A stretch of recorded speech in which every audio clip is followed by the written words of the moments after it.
Good afternoon, folks.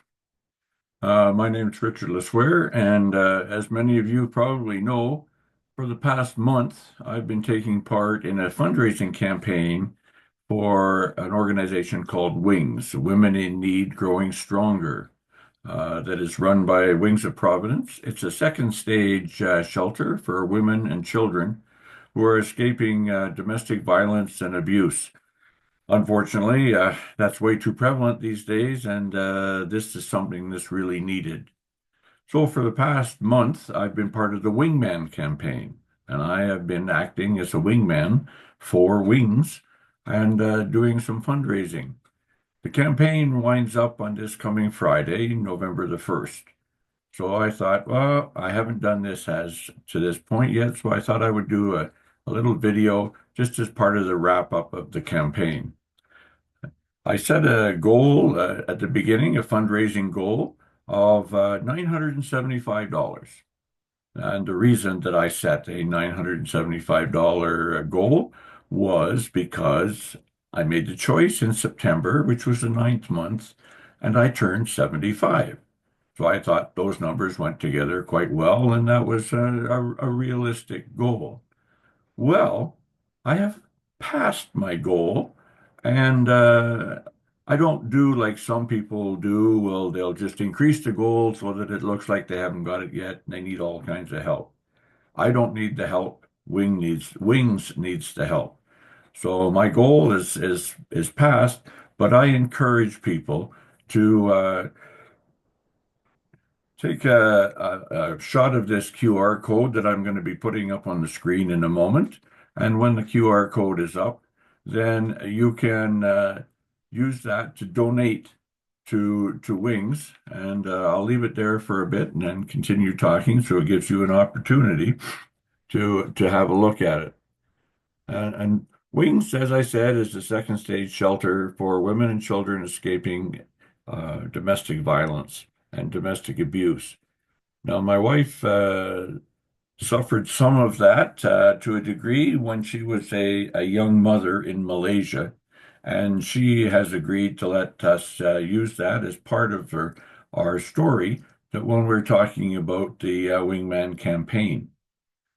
During the Wingman campaign, and we're telling people, and you've seen the pictures of the two of us together that it was very difficult for her at times. Fortunately for her, she was able to get through it, and also fortunately for her, she didn't have quite the issues that a lot of women have who are using the shelter. But still, it's a relative thing. Also, I've had some experience dealing with the wrong side of this uh, type of event because for 6 years I worked at a local RCMP detachment, and working at the detachment, of course, you as a casual cell guard, and you get prisoners who come in, and they've been brought in because of domestic violence and abuse, and they don't they're not very nice people, and so it's really difficult. I've dealt with children and mothers in other venues, in other hats that I've worn over my life, who have suffered from this, and I dealt with the people that have caused the suffering. And it's really, really important that you consider supporting this organization if you have not already. Well, I'm going to take the QR code off now. So then you can just look at my smiling face. And I am smiling because I so appreciate all of the people who have donated and will donate and do support this very worthy organization. As I said, unfortunately, it's way too much needed. As a matter of fact, there was a news article of a woman who was stabbed in a park in Ottawa this past week in front of her children. And she wasn't directly involved, but it was still domestic abuse because the person accused of stabbing her had recently had a relationship with her aunt. So it was still a family type thing. And this woman died.